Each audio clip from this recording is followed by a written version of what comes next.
Anthony Lee. We are so happy to have you, Dr. Anthony Lee. I'm going to give a short introduction and we're going to get started. So, Dr. Anthony Lee is a retired professor of African and African American history who taught most recently at UCLA and West Los Angeles College.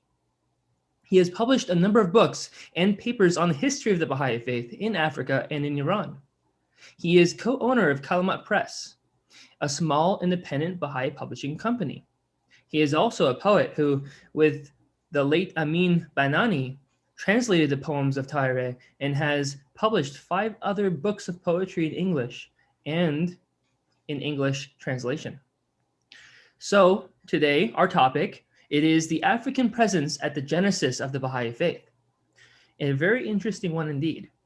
Baha'i history has paid too little attention to the Africans who were present in the household of the Bab at the beginning of the Baha'i era. This presentation will discuss the roles that Haji Mubarak and Fezzeh Khanum, 2 African servants of the Bab, played in the early days of the Baha'i faith. From the first night of the Bab's revelation on the evening of May 22nd, 1844, Haji Mubarak witnessed and participated in the development of this new faith. Fezzeh Khanum remained the companion of Khadijih Bagum, the Bab's wife, until the end of her life. Some materials have been provided for study before this class. You can still find them online. They're titled The Ethiopian King by Nader Saiedi and Half the Household Was African by Anthony Lee, our speaker. So again, if you can, go to www.clearwaterbaha'is.org and you'll find these links to these papers that you can also download and read. So with that being said, Anthony, how are you? Thank you. Very good. We had some trouble getting online today this morning, but Jeremiah, as always, pulls us through, right? Yes, well, that's normal with Zoom. There's always a glitch somewhere. Always. So we are ready for your presentation. It's all yours from here. Oh, thank you very much, and I'm happy to be here. I don't know if people can see me, but here I am. I think there are enough people, a few enough people that we can be very informal. So I'm okay with everybody unmuting themselves. And if you have questions or you want to interrupt anything I'm saying, please go ahead and do it. And ask your question right in the middle of everything, and I will respond to it. That's fine with me, so don't be shy. I'm going to talk just for a few minutes, 20 minutes or so, half hour, about the 2 slaves, actually, who were in the household of the Bab.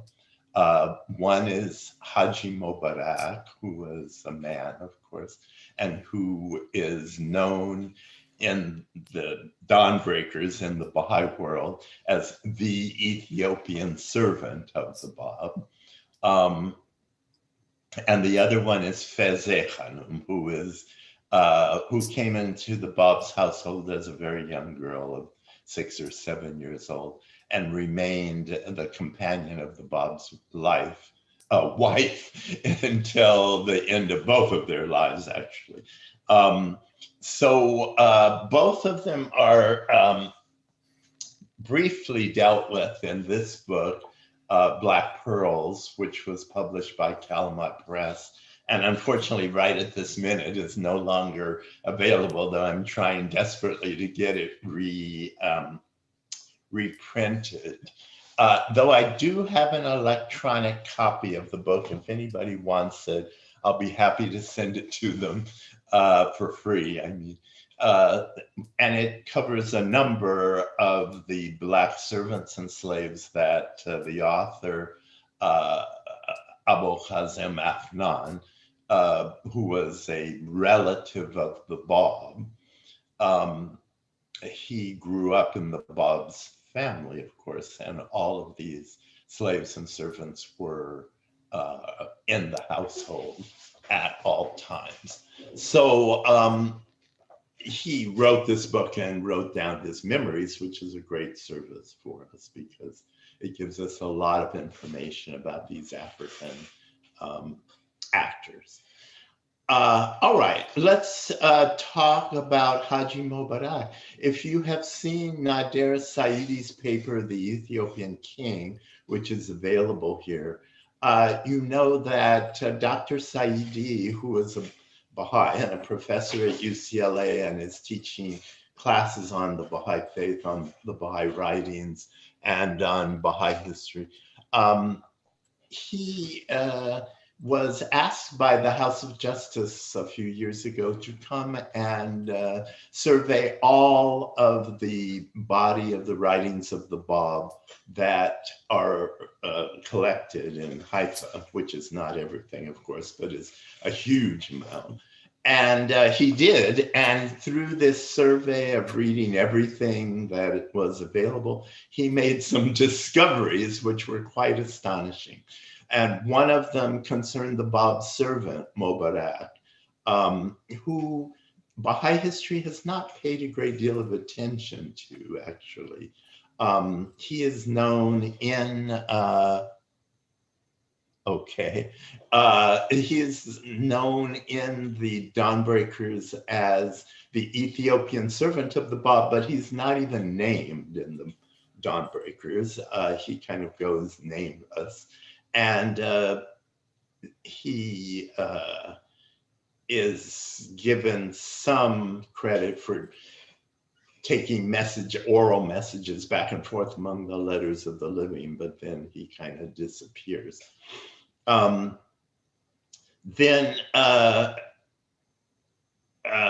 about it except for Mr. Afnan's book, we don't get much more information about the Bab. What Dr. Saiedi discovered was a tablet or several tablets of the Bab, actually, in which he identifies Haji Mubarak as his caretaker after the death of his father. You might know that the Bab's father died when he was very young, about 6 years old, and he was placed in the care of his uncle. And he has many, many tablets in which he prays for and praises his mother and his father. And then he always includes, after mention of his mother and his father, he always includes, and the one who raised me, the one who cared for me, the one who brought me up. And everyone simply assumed before Nader's research that this referred to the Bab's uncle, in whose household he was living and who was responsible for his care. But what Nader found was, in one case, the Bab prays for his father and his mother and the one who raised me. And then he adds, whose name is Mubarak. Well, this was a surprise, a complete shock, actually, that he is praying for, on the same level with his mother and his father, he's praying for his African nanny, who was actually a slave in the household of his uncle. And he has very high praise for him. He thanks him for making bows and arrows for him when he was a child that he could play with, and so on. So he has very high affection for him. Then, as it happens, when the Bab was married, his uncle actually sold this servant to the Bab for, I forget, 29 tomans or something. Wasn't a large amount of money, but he followed the Bab into his new household, and his wife brought with her young child, Fezzeh, who was also an African slave and who remained her companion. Now, the Bab was not very wealthy. His house was very, very small, and he was rather dependent on his relatives. And he eventually retired from business. He was a merchant, buying and selling, and he devoted himself entirely to his religious exercises, his prayers and devotions, and was supported by his uncle and his wife's family. So Mubarak apparently was very well known to the Bab, had raised him, and had continued to serve him in his new household. That wasn't known before, and that places a new emphasis and value and importance on Mubarak, who now can be seen as one of the major figures in the Bab's life. Now let's fast forward to the night of the declaration of the Bab, where Mubarak shows up again. Fezzeh at this point is still a very young child, but I am assuming now that all of you know the story of Mullah Hossein arriving in Shiraz in search of the promised one. And he is met by the Bab, who appears to know him, and invited to the Bab's house. And Mullah Hossein was a little reluctant to go, but he followed the Bab there. Went to his house. They said the evening prayers. They had a meal together served by Mubarak. And during that conversation, which lasted all night long, the Bab revealed himself as the promised one to Mullah Hossein, and Mullah Hossein accepted him. This is the night of the declaration of the Bab, the evening of May 22nd, 1844, which is the beginning of the Baha'i era. And the Bab fixed, strangely enough, the exact moment of the beginning of his revelation at 2 hours and 11 minutes after sunset on the evening of May 22nd, 1844. And that apparently is the moment that Mullah Hossein, maybe he didn't even realize it, but the moment that Mullah Hossein recognized the station of the Bab and became the first believer. And that is the moment where the Bab fixes his revelation, the beginning of his revelation. This might also be symbolic because the numbers 2, which represents the letter B, which is the first letter of the Quran, and so on, and the number 11, which is the number of the word Hova or Hova, which means he, which represents God. Maybe that was a symbolic gesture on the part of the Bab, but anyway, nonetheless, every year Baha'is around the world at 2 hours after sunset commemorate, often with the tablet of visitation, this moment as the beginning of the Baha'i era, as the opening of a new era in human history, as the beginning of the Bab's religion, and so on. And it's fascinating that Mullah Hossein is there and is regarded as the first believer, and the Bab fixes the beginning of his faith, not with his first revelation. This is true of Baha'u'llah also, by the way. but um, with the beginning of the faith of the first believer. So he sees the revelation as a conversation between the prophet of God and the believer. And that conversation began at 2 hours and 11 minutes after sunset. And the symbolic idea is that you can't have religion without believers, of course. And so here we have the first believer.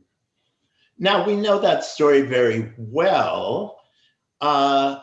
The important thing to realize is that there were other people there in the room who were witnessing and participating in this event.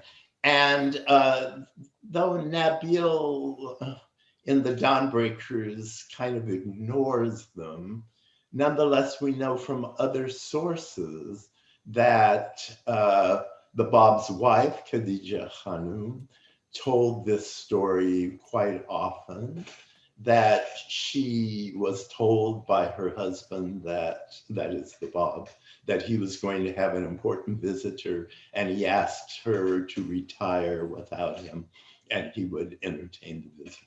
And she said she did. She went to her room, but it was a very tiny house. She could hear everything that was going on, and she didn't go to sleep.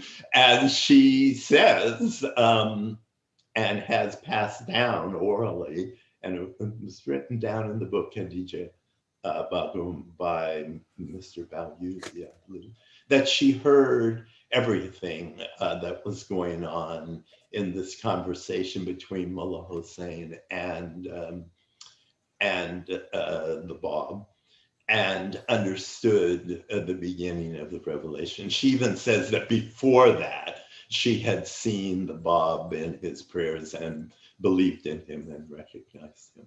So we have a woman present at the scene. And also we have an African slave, actually, who is there. This is Haji Mubarak, who was serving tea and dinner and so on to the two actors here, the major actors, Mullah Hussein and the Bab. And he may have even been in the room.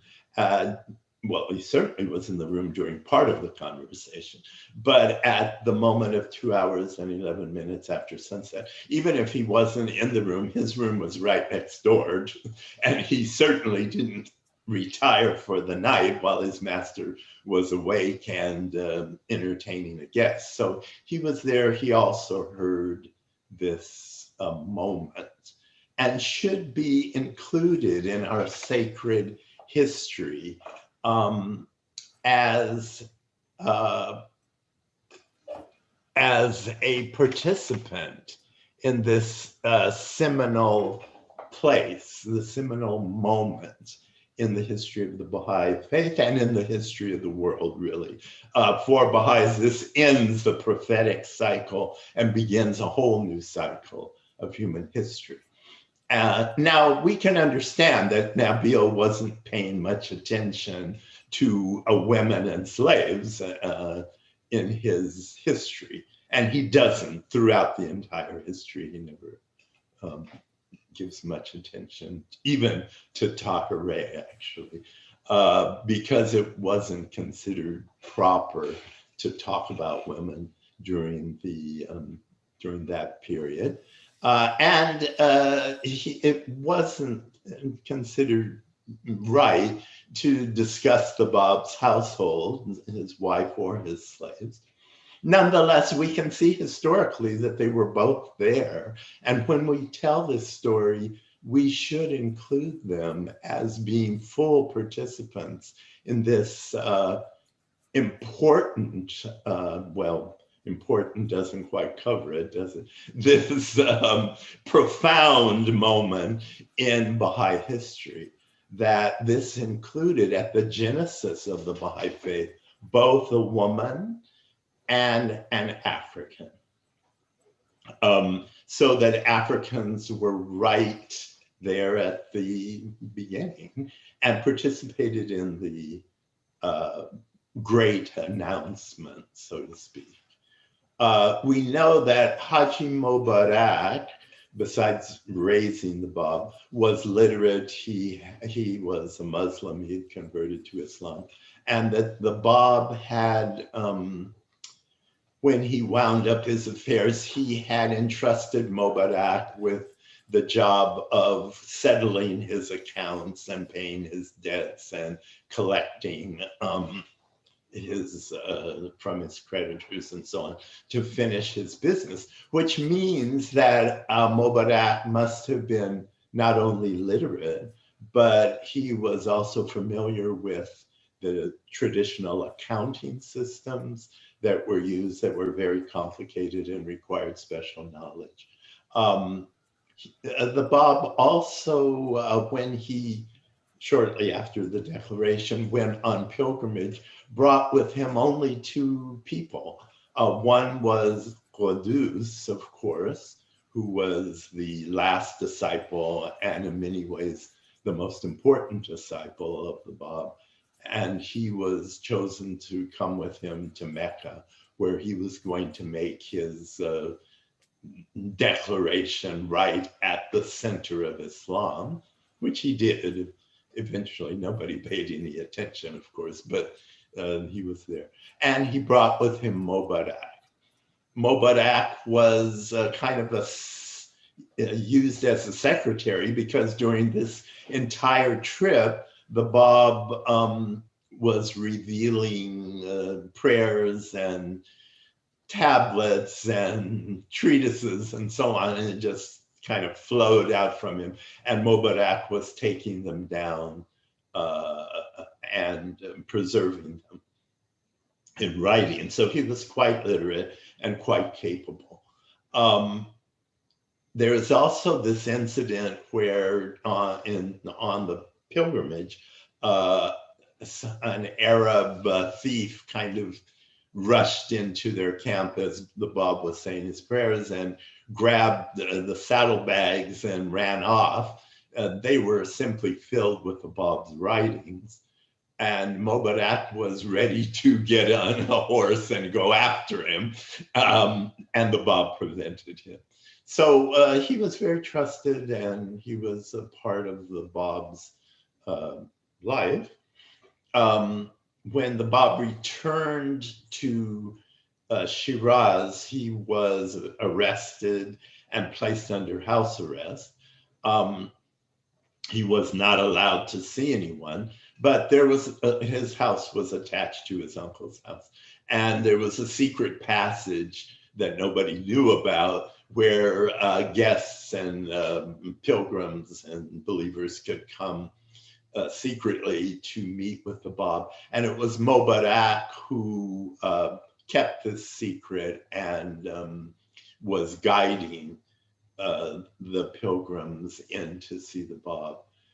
Eventually, the Bab was banished from Shiraz and never returned. And Mubarak never saw him again, and neither did his wife or his mother. He was exiled. Well, everybody knows the story. He was imprisoned in the north of Iran and eventually executed. Mubarak remained in the household of the Bab and was supposed to care for the Bab's wife and mother. Eventually, because of the Bab's execution and the whole upheaval in Iran, it became impossible for the Bab's mother to remain in Shiraz, and Mubarak, she wanted to leave the country, actually, because of the sort of deportations of her relatives who showed nothing but hostility. And Mubarak, she couldn't go alone because of the customs of the time, where women were simply not allowed to travel by themselves. So they had to be accompanied by a male relative or a slave in this case. So he accompanied her to Karbala, where he cared for her until his death. in Karbala.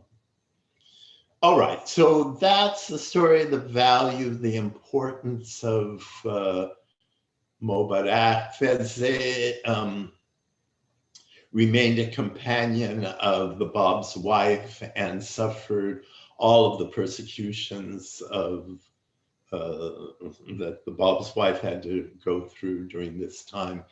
The Bab's wife remained in the house of the Bab. Baha'u'llah wanted her to live there, even though the house had been attacked and almost destroyed. It was restored, and Khadijih Bagum went back to live in the house, and so did Fezzeh. And that house became a point of pilgrimage for the Babis and later the Baha'is, and remained a point of pilgrimage. And everyone would go to the house to hear Khadijih Bagum tell her story and explain her life with the Bab, which lasted only a couple of years, actually. But nonetheless, it became sort of a shrine for Baha'is, and still is, and was destroyed, of course, by the Islamic Republic, but we hope one day will be rebuilt. Fezzeh Khanum was there the entire time and received the pilgrims, cooked for them, served them, and was part of the story, of course, because she had met the Bab also. Mr. Afnan told me that the pilgrims who went to the house of the Bab would kiss Fezzeh's shoulder as a sign of respect and subordination because she had seen the Bab. Now, unfortunately, none of this is written up in our traditional Baha'i histories, understandably, because of the the culture of the time. But what I am suggesting and arguing, and have argued many times in print and elsewhere, that it's time for us to modernize this and to admit Fezzeh and Haji Mubarak to our sacred history as a way of understanding the full implications of the unity of humanity, that the Bab's declaration included not only a literate and educated Muslim man who was Mullah Hussein, but also included an African slave and a woman who are part of our of the genesis of our faith and should be understood to have been present at that moment and participated in it along with Mullah Hussein. Now, because of the customs of the time, of course, they couldn't do much. Obviously, the Bab's wife had to remain veiled and in her house. And the Bab's slave, actually, Haji Mubarak, had to remain in his place. But nonetheless, today we can recognize the value and importance of these two actors in Baha'i history. Now, everybody remembers you can interrupt me, right? I've been going on and on for a while. I'm happy to have somebody chime in here. So we do have a question from Catherine, Florida. Okay. Yeah, Catherine. Yes. This has kind of floored me because you have mentioned and you have been very upfront about the fact that these were slaves. Yeah. And I was wondering, can we understand slavery in the time of the Bab as a parallel to chattel slavery here in the United States? And how the other is that many of our African American friends, especially a seeker, might be put off by the idea that the Bab owned slaves. Sure, I understand that, and that's a question that has arisen many times. No, slavery in Iran was not comparable to the slavery, plantation slavery in the United States. We're talking about domestic slavery here as opposed to plantation slavery. I mean, these are slaves that are brought into the household and are almost junior members of the family. We can see here that Mubarak, for instance, raised the Bab as his, what do we call it, nanny or something. And the Bab praises him constantly in his writings and prays for him and actually equates him, I mean, puts him on par with his own parents, so that every time the Bab mentions his father and then his mother, he also mentions Mubarak in the same breath. So he, in one of his writings, says that in this revelation, the kings have been brought from the highest station to the lowest station, and the servants or the slaves have been elevated to the station of kings, so that he calls, and in his writings he actually designates Mubarak as the Ethiopian king. Yeah, Americans might have trouble with this. I did send a picture of an art installation in the Baha'i Center in Addis Ababa in Ethiopia, in which it shows somebody has created a sculpture or an installation which shows Mubarak at the door of the Bab's house inviting Mullah Hussein and the Bab in for the first time. And the Ethiopians seem to be quite happy to accept Mubarak as an actor at the beginning of the revelation, because they have this right in their Baha'i center. I don't know if this, I sent the picture. I don't know if everybody has access to it, but I can send it again.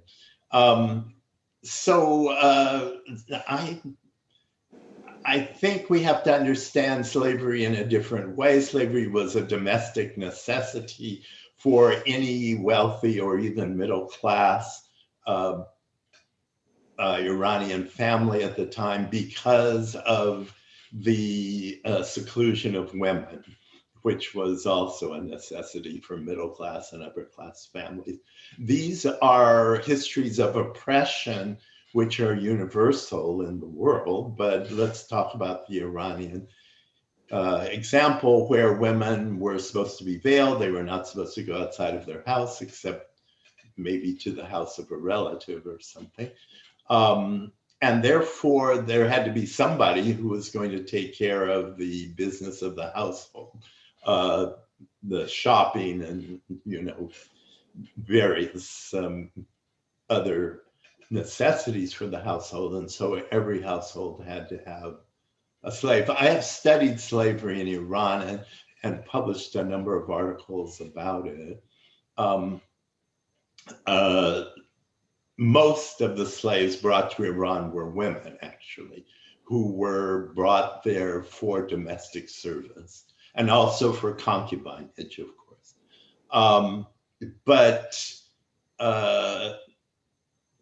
This was all domestic slavery. There was no plantation slavery in Iran. They were not used for agriculture or anything. Is there any record about why he was a slave? Was it like payment of a debt? I know especially in other places, sometimes this would happen, that the family would owe money, and so therefore they would sell the child into servitude in order to pay for the debt. Yeah, that did happen, but this is part of the African slave trade. There was an Atlantic slave trade, which we know about, in which 10 or 12 million slaves were brought across the Atlantic Ocean to the New World.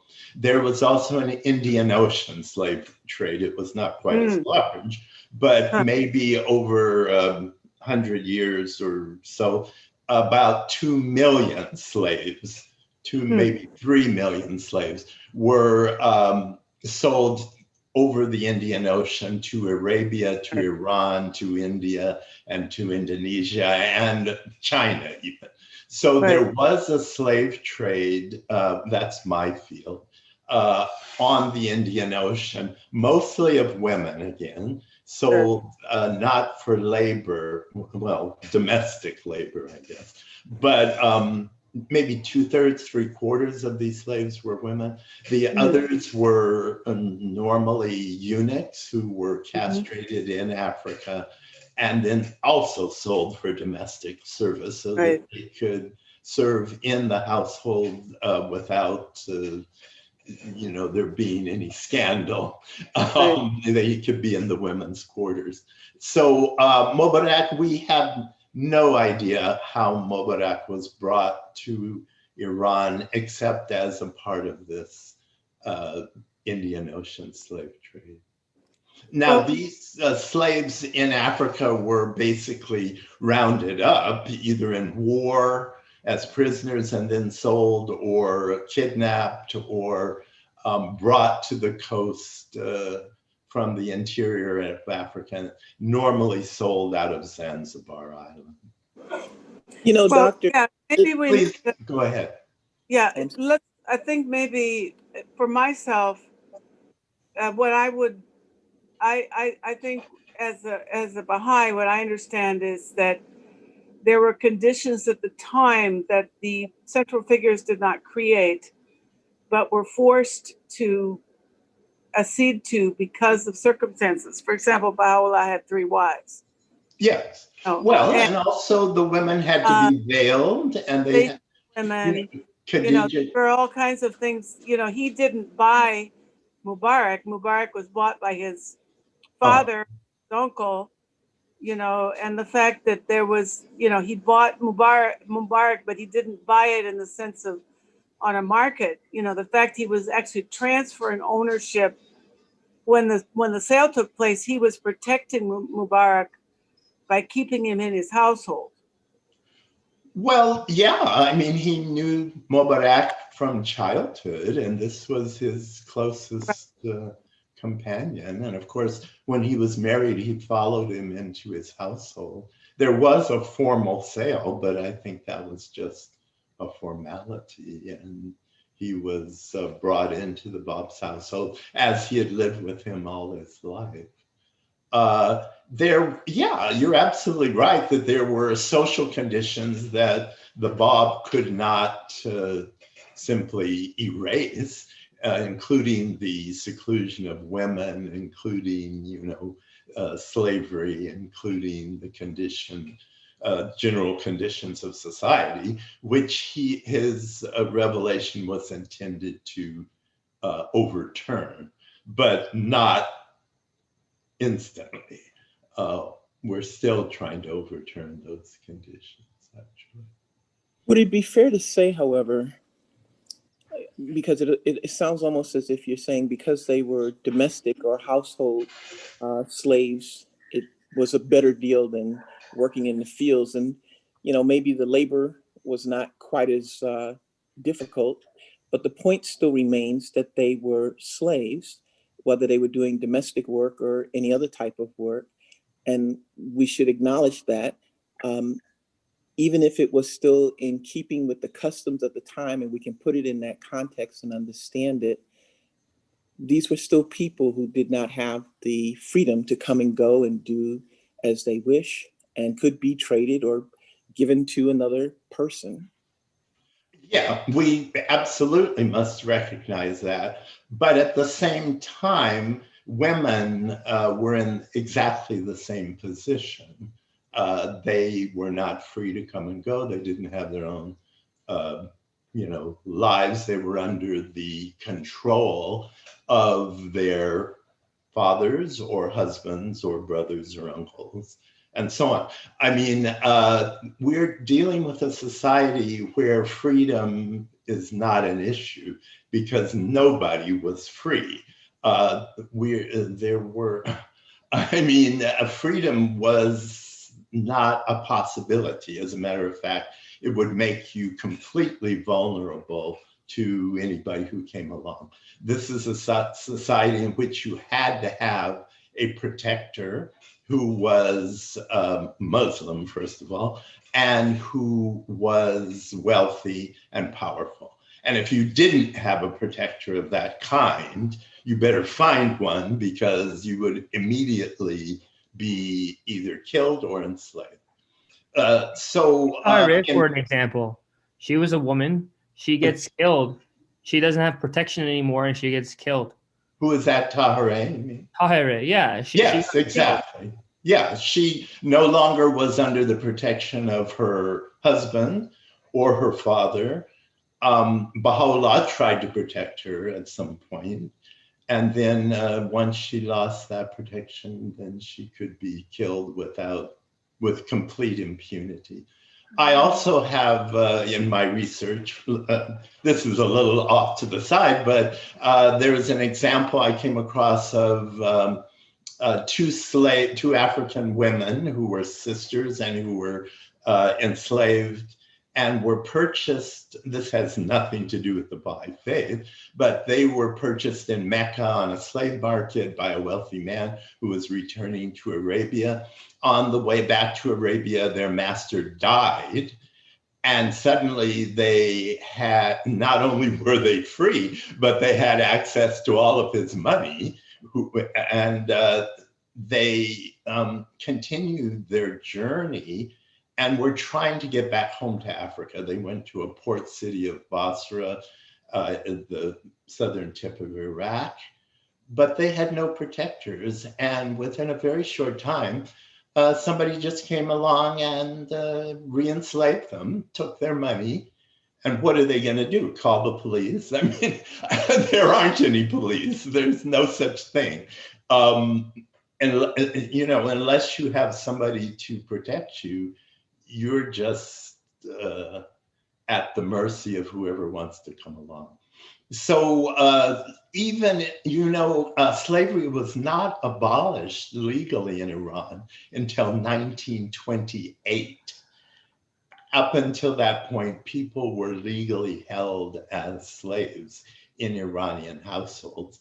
And after that point, let's say in 1928, we have records of people complaining that they have been thrown out of the houses that they lived in all their lives with their children and just put out on the street by Iranian families because the family just wanted to get rid of them. And they're complaining to the authorities that they, you know, that they should be supported and protected by their family.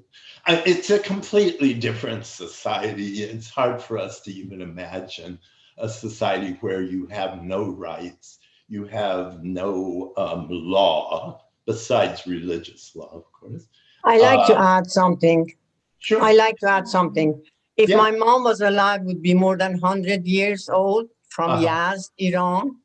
And she said when she was a little girl, they had an African American lady. In fact, her name was Fezzeh also. But they never refer to her as any way she's bad or she's black or nothing. They loved her like auntie, but it was very customary in those days that families had some other people to come help because the wife alone could not do all day long cleaning or cooking those days style and taking care of children. So sometimes they had even more than one. That didn't have to be black. It was from villages, was from in my time, when we went to summer vacation, believe me, families came, asked us, begged us to take their young girl or boy with us because they couldn't feed them. So we would and you can imagine the oppression. Send them to school, teach them to read and write, and kind of being raised with us. It really was not a matter of what you call it, as you call it, the way it has ever been here. Never. Very friendly. My mom always talked about Fezzeh and how much she loved it.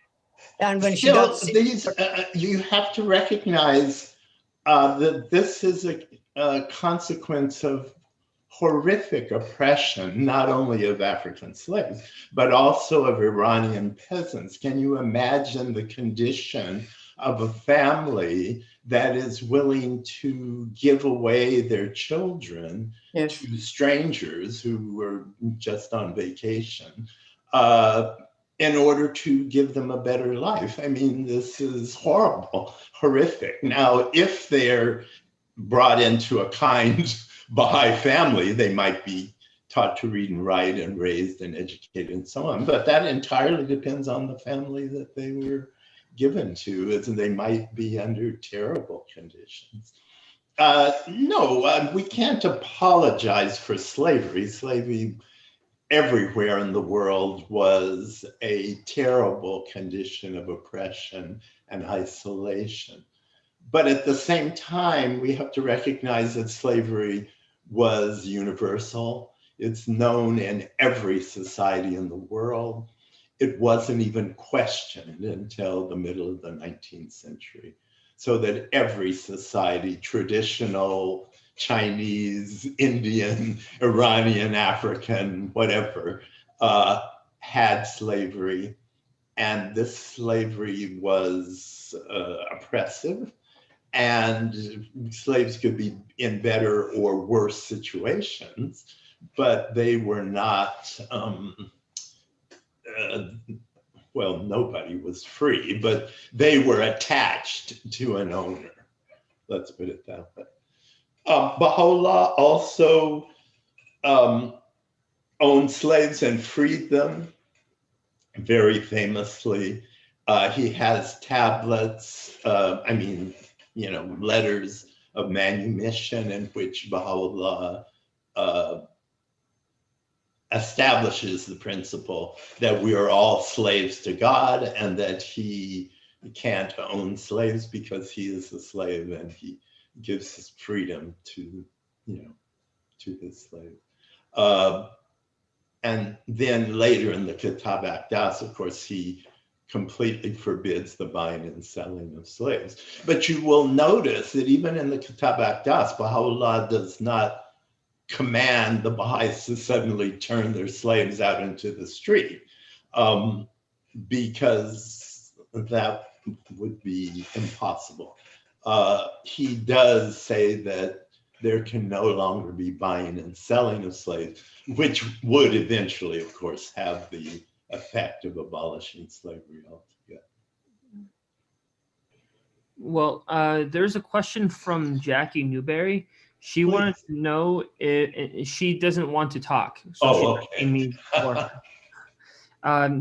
She wants to know about Nabil and whether he was of African descent. She heard something along those lines and would like to have clarification.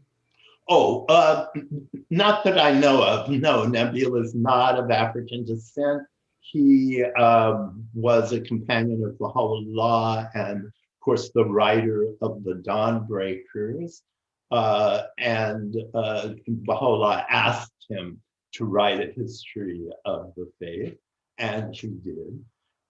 Now, African descent is another question because, as I said, every household that could afford it, every middle class or upper class household in Iran had slaves. Generally, these slaves were women. And they were also used for concubinage, which is to say that according to Muslim law, the owner of a slave, the male owner of a slave, has sexual access to his slaves if he wants to. And according to Muslim law, again, Sharia, the child that is born of a slave by her master is born free, and that child has equal rights to inheritance to all of the master's other children born by his other wife or wives. So that it's quite different than the American system where the children of a slave are automatically slaves. Quite the opposite. If the master has a child by his slave woman, then that child is born free and will inherit from his father. And generally these fathers are wealthy, of course. So when the slave does inherit, let's say he has a son, this son is going to have a pile of money and will have no trouble of finding a wife who is from the same class. So the upper classes, at least in Iran, were very mixed with African genes, so to speak. And you can see in Iranian families the physical traits of Africans. I mean, the curly hair and the nose and the skin color and so on. So that most, many, let's say, Iranians have African ancestors. It's quite common. They're generally not acknowledged because nobody wants to acknowledge that their mother or grandmother was a slave. But nonetheless, it is possible that Nabil had African ancestors as well. But I have no evidence of that. Yeah, and you spoke about Baha'u'llah. It's a very interesting concept that Baha'u'llah, he wrote a tablet, and Nader Saiedi believes it was written to the slave named Isfandiyar, held by Baha'u'llah's father, and then freed by Baha'u'llah himself. And Baha'u'llah wrote this historically significant tablet at a very early date before the Bab's declaration. And this tablet, one of the earliest surviving writings of Baha'u'llah, it is one of the world's earliest emancipation proclamations. And Baha'u'llah is also mentioned, apparently Jackie Newberry is bringing this point up, that there are two books by Muslim scholars about Iranians of African descent, and that one of them talks about Baha'u'llah's important role in it, in emancipation in Iran. Well, I know of one book about slavery in Iran by, what's her name? Behnaz Mirzai. I don't know of any books written by Baha'is. Of course, there's Mr. Afnan's book, which is very, very important because it preserves memories that would have been lost. I'd be very happy to see the books. Yes, Nader Saiedi is insisting that this tablet, Baha'u'llah, was written in Tehran after his father's passing. The research department in Haifa believes that it was written in Baghdad before Baha'u'llah's declaration, but after the Siyachal, and certainly long after the Bab's declaration. I haven't seen any evidence one way or the other, so I can't really make a judgment. But in any case, Baha'u'llah's father was very, very wealthy and owned many slaves, of course. Baha'u'llah would have inherited these. It was customary in Muslim countries to free one's slaves, a person's slave, after their passing. So it's quite possible that Baha'u'llah's father's slaves were free. But free is a relative term. Now, where are they going to go exactly? It's not like they can go out and get a job. So even if they were freed, as Abdul Baha himself recognizes in a talk that he gave in America, that even though these slaves were technically free, they remained in the household of Baha'u'llah as servants because, well, I mean, we're dealing with an entirely different society, and you just can't go off and get a job in a factory. So they had no place else to go. Now, if I've given the impression that I'm apologizing for slavery, I'm not. I think the institution itself is oppressive and of course should have been abolished. But my focus is on the institution as an evil institution, as opposed to on the individual slave owners who may or may not have been evil. What we want to do is get rid of oppressive institutions.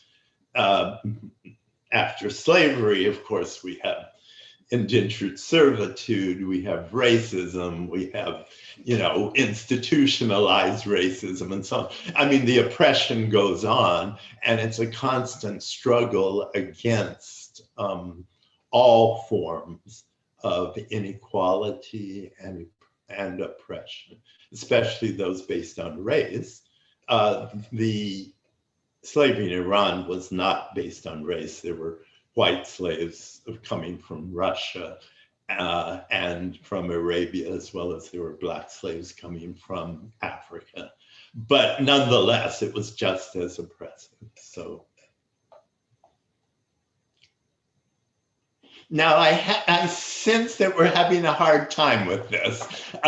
So why don't we hear from some more people?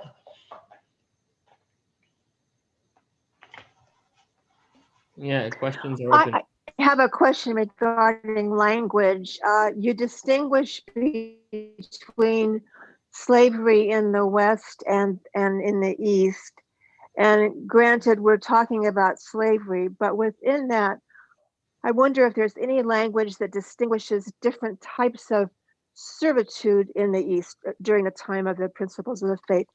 And this is a terrible analogy, but as an example where my mind is going is that in some cultures, there's multiple words for the word snow because of the conditions and the qualities. Would that help? Very, very insightful and important question. Yes, the word slave as it's used in the West can't really be applied very precisely in Muslim countries. There were a number of words for slave. For instance, a woman who is a slave woman who has had a child by her master moves into an entirely different category. Now she's called Walad, which means the mother of the master's son. She cannot be sold. Her son is free. Her son will inherit, and so on. Even in the West, we had various forms of slavery which should have been acknowledged, including forced conscription into the army, including indentured servitude, which is also slavery for a particular length of time, if you live that long. There's apprenticeship, which was a kind of slavery where a young man usually, but sometimes women, would be apprenticed to somebody until he was 20 or 25 sometimes, and so on and so forth. This unfree labor, which maybe we should call it that, is pretty widespread in society because people are always trying to figure out a way of getting people to work for free. For instance, we have a prison system now in the United States in which prisoners are really forced to work without pay, or with pay that is so small that it might as well be without pay. That is a form of slavery, really, if you want to look at it. And it's going on right now in the United States. So we have to, as Baha'is especially, take a broader, more universal view of oppressive systems and not focus so much on words, actually. I am even more concerned about the condition of women in 19th century Iran, all of whom could have been considered slaves, because they were not free to make their own decisions. They couldn't make decisions about employment, about marriage, about travel, nothing. I mean, you were in the household of a male relative, and you were entirely under his control. And that, of course, is what Tahereh rebelled against, you know, traveling without her male relatives and preaching to men and removing her veil and doing all kinds of outrageous things that eventually got her killed. So that is a broader understanding of unfree labor, let's call it. Thank you. How did it work with male slaves becoming eunuchs? I'm sure that wasn't something they volunteered for. No, this is a horrible part of slavery in the East, at least, that in order to be suitable for domestic service, male slaves had to be castrated, so that there would be no question about you know, them producing children in the household and so on. And the chastity of the women would not be questioned. Now, normally this castration was done when the boy was a child. It was done in Africa.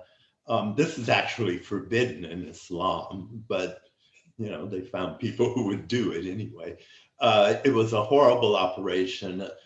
Maybe 25 or 30% of the boys who were castrated would actually die of infection and so on, which made, of course, the ones who survived much more valuable on the market.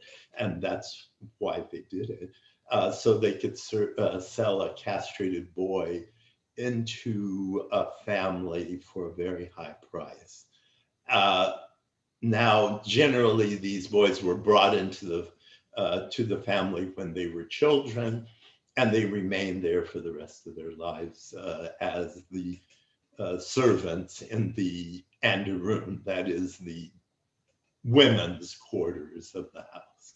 And the women were not supposed to come out of there unless accompanied by a relative or by one of these slaves who could care for them and protect them and attest to their chastity and all of these horrible things that, well, we still have horrible things, but in the past we can look at them and be horrified. But anyway. It seems to me that women actually had it worse than the males. In some ways they did, yes. But they could also be the owners of slaves, and some women could be quite wealthy and somewhat independent that way. But the women were under extreme oppression. They were, you know, respected and loved, we hope, within their own families, but they were extremely limited, as were poor men. I mean, you as a peasant, for instance, nobody had any money. There was no employment. You had to be dependent on your landlord for everything. Well, it's just, this is not a modern society where modernity has not yet touched Iran. And so we're dealing with a foreign country with different concepts. People who had family, had business on their own, they would get their maid to help them at the business or shopping outside, because women were not supposed to go shop, and the male could not do it, had no time. They were normally used in different ways. Yes. Well, middle-class women, respectable women were not supposed to go shopping or do anything outside of the household, frankly. But if you were a poor woman or a peasant woman or something, you could be running around the marketplace, but no respectable woman would be able to do that. And so you were under this restriction all your life.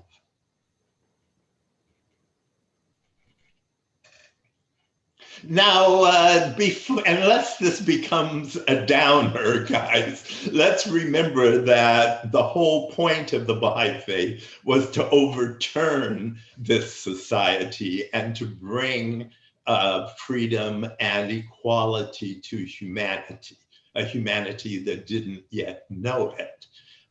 What I'm saying is that the Baha'i histories that we know, for instance, Nabil's narrative, well, they were influenced and affected by this culture. And naturally, Nabil is not going to pay a great deal of attention to women or slaves in his history.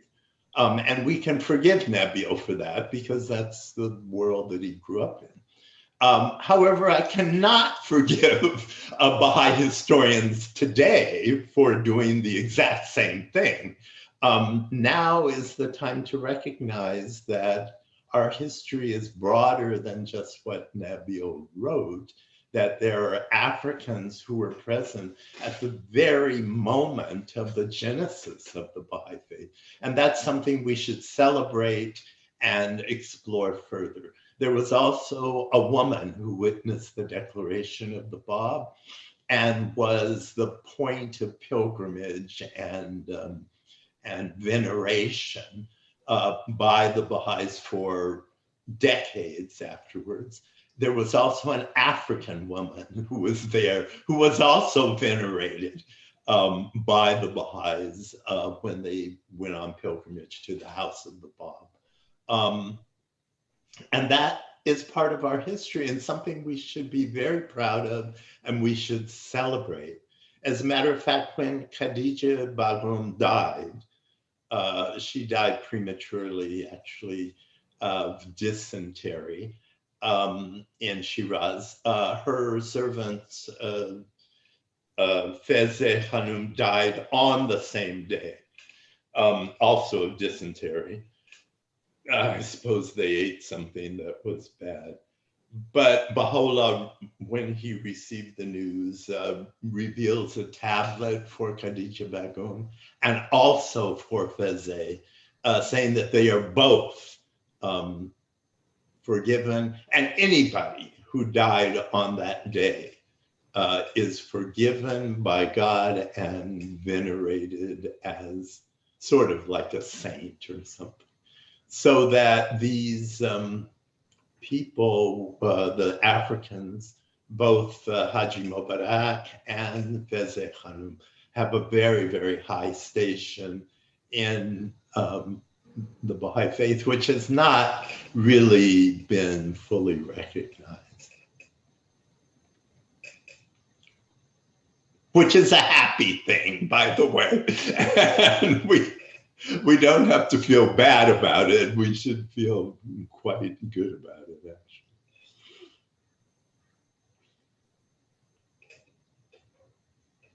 Okay, guys, I know there's more out there. So apparently, there's a comment that was made. I want to read it off. Please. And I did not know about this, so I'm learning as we go. It says in the late 1800s, Persians that were Shiites were sold into slave trade by raids of Sunnis and North Asian tribes, like the Tatars and the Turks in Khorasan, a province of Iran.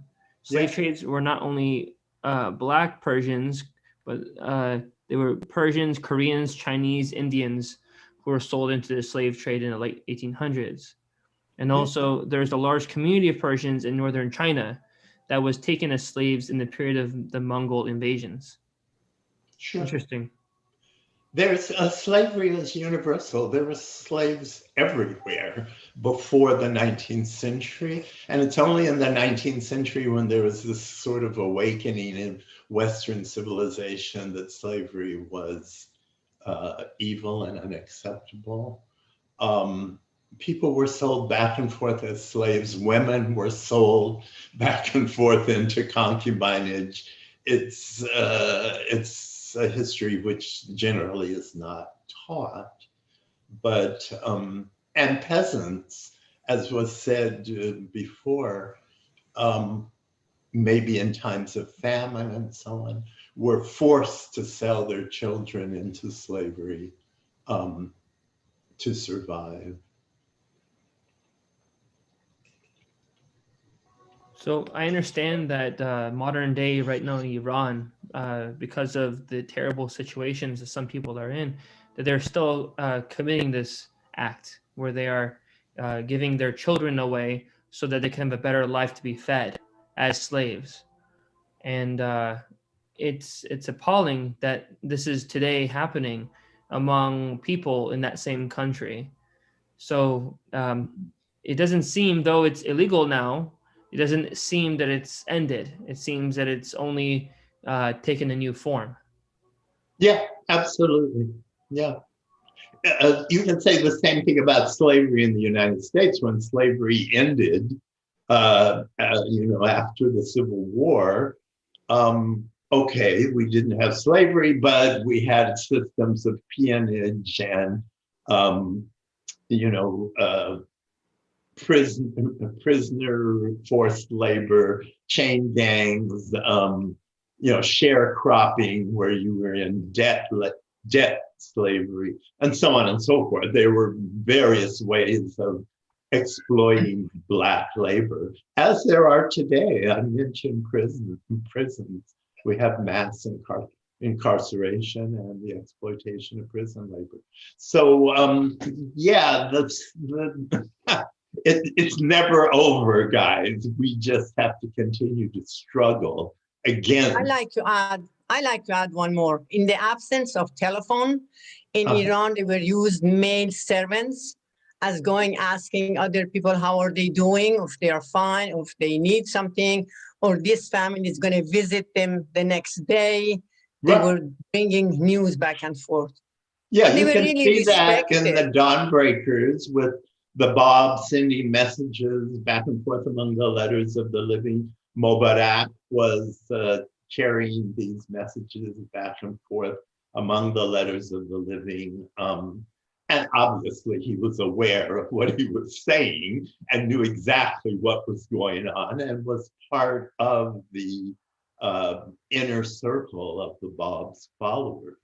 Now, obviously, because of the culture, he couldn't be designated as one of the letters of the living, but obviously also he was there and was participating in these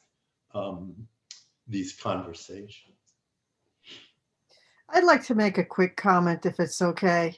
The Bible in the Old Testament, the Jews were given instructions on how to handle their slaves. They had also eunuchs. They had all types of slaves. One of the interesting things that they mention in the Bible is the year of Jubilee. Now, the year of Jubilee was a time when all slaves were allowed to be freed, but they were allowed to stay with their, master, for lack of a better word. But then they would have their ear pierced so that they would be recognized as not a slave because they had to be, but a slave because they wanted to be. And this is during biblical times. This is during BC 1000, 1200, whatever, long before 1800 rolled around. Oh, and, sure. And that was like, for that time, seems like a most humane thing. The year of Jubilee, I think, happened once every 50 years, if I remember correctly. Yeah. And so it allowed for people who were enslaved to be freed if they wanted to be, or to stay with whomever they were with. But it was their choice. And so they were given recognition by piercing, I guess, their ear or something, that they were now free, but they were still with these people by their own choice. And I think that's very humane for that period in time, all things considered. Well, yes, all of the revelations, Judaism and Islam, Christianity doesn't have much to say about it, but in Islam, slavery is also regulated, and it's encouraged that you free your slaves and so on and so forth. Well, more specifically, Muhammad says that freeing a slave freeing any slave is the most meritorious of all acts that a Muslim can make. So Yeah. it's the most meritorious act. And literally, without banning slavery, Muhammad's saying you shouldn't have slaves in Islam as well. Yes, and then the slaves, through the Sharia and through Muslim law, slavery is regulated so that you should not mistreat your slaves and so on. But you'll notice that even though Muhammad highly praises the manumission of slaves and says this is the most meritorious of acts, that doesn't mean that everybody did it. I mean, that just means that they thought it might be a good idea. But there was always slavery in Islam and the buying and selling of slaves. For instance, it's forbidden in Islam to enslave Muslims, though it's not forbidden to enslave pagans. But when the Muslim slave traders went to Africa, there were Muslim tribes. Well, they just said, well, you know, those guys really aren't Muslims, and they just enslaved them anyway. So practice is different than law, of course, and the ideals are not always adhered to.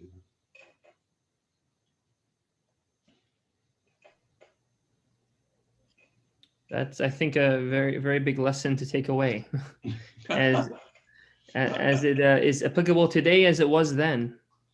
Well, yeah, I mean, we have to recognize that our task, our job, our burden, our glory, our distinction as Baha'is is this continuous struggle against oppression, against evil institutions, and for the unity of humanity and the equality of all people.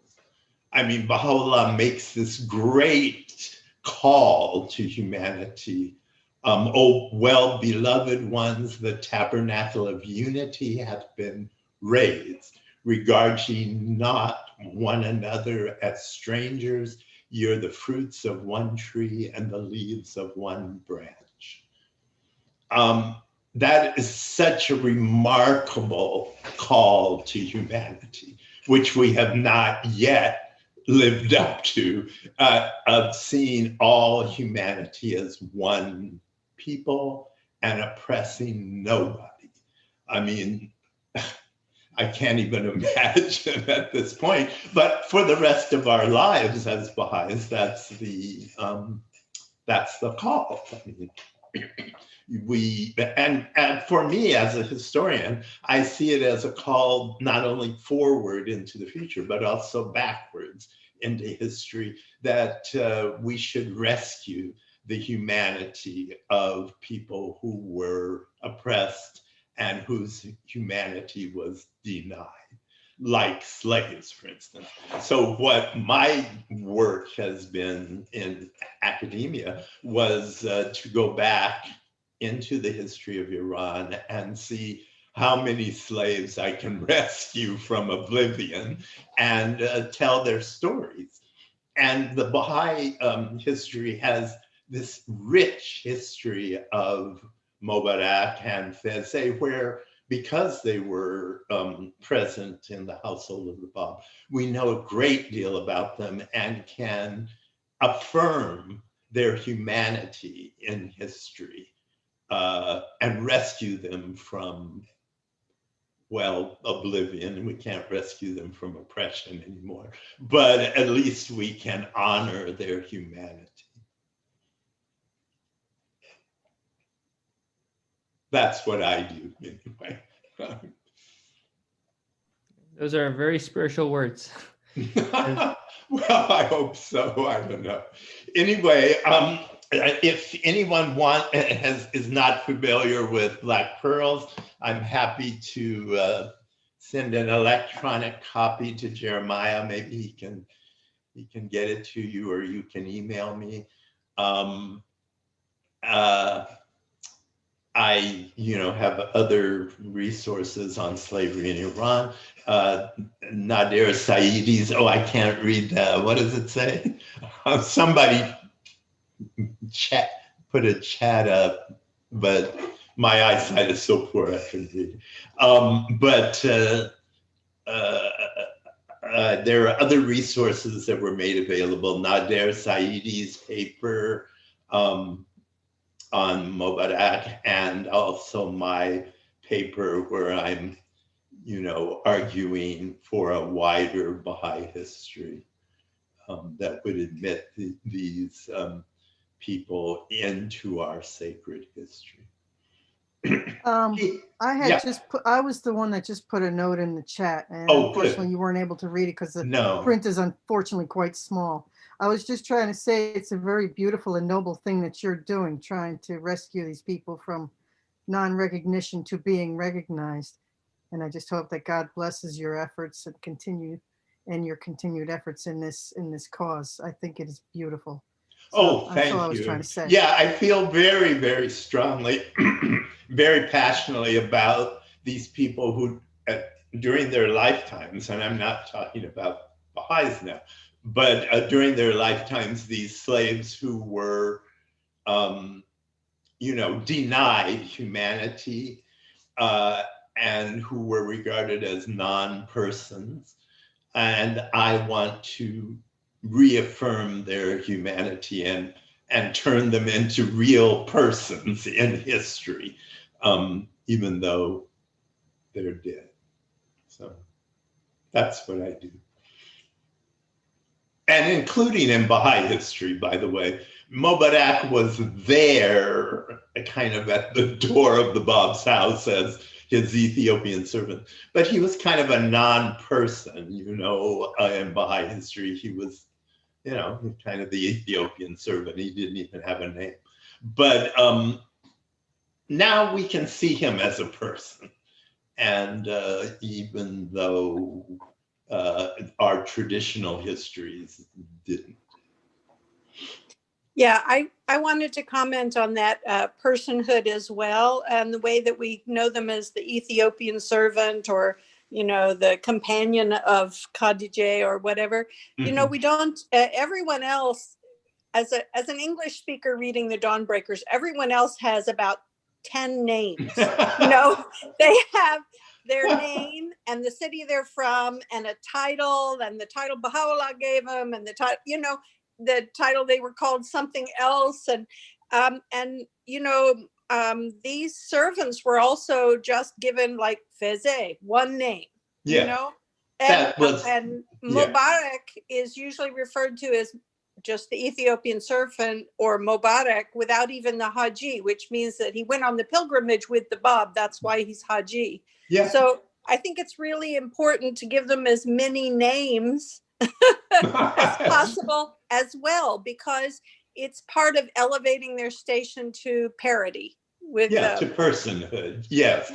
And no, that's quite right, and that's cultural. I mean, we understand that 19th century Iranian culture is not going to give honorific titles to women and slaves, but at the same time, we are now living in 21st century, and we can change that.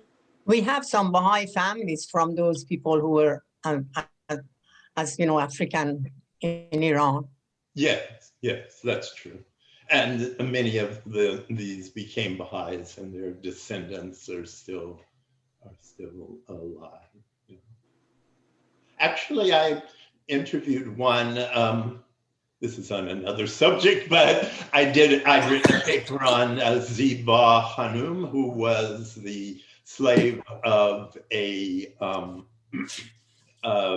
very wealthy merchant in Iran. She had a son by her slave who became a Baha'i, and here again is an example. He was supposed to inherit part of his father's wealth, but he was disinherited. Anyway, he went on pilgrimage. He saw Baha'u'llah. He went to India and did business, came back to Yazd as a very wealthy man, and so on. and his descendants are Baha'is and are still alive. Some of them live in Los Angeles, as a matter of fact. And some in New York. Yes, some in New York. There is Shahnaz Khorasani and her family, her daughter Elahe, and others. And they are, they're of African descent, and their great-grandmother. As many wealthy families in Iran are, because it was the wealthy families who owned the slaves, and it was the wealthy men who were having children by their slaves. And these children, hopefully, were inheriting their father's wealth and entering the upper classes of Iranian society because of the Sharia. Okay, guys, what else? If there's nothing else, we'll call it a day. That's a graduate seminar in Indian Ocean slavery, but what I was really interested in was Baha'i sacred history.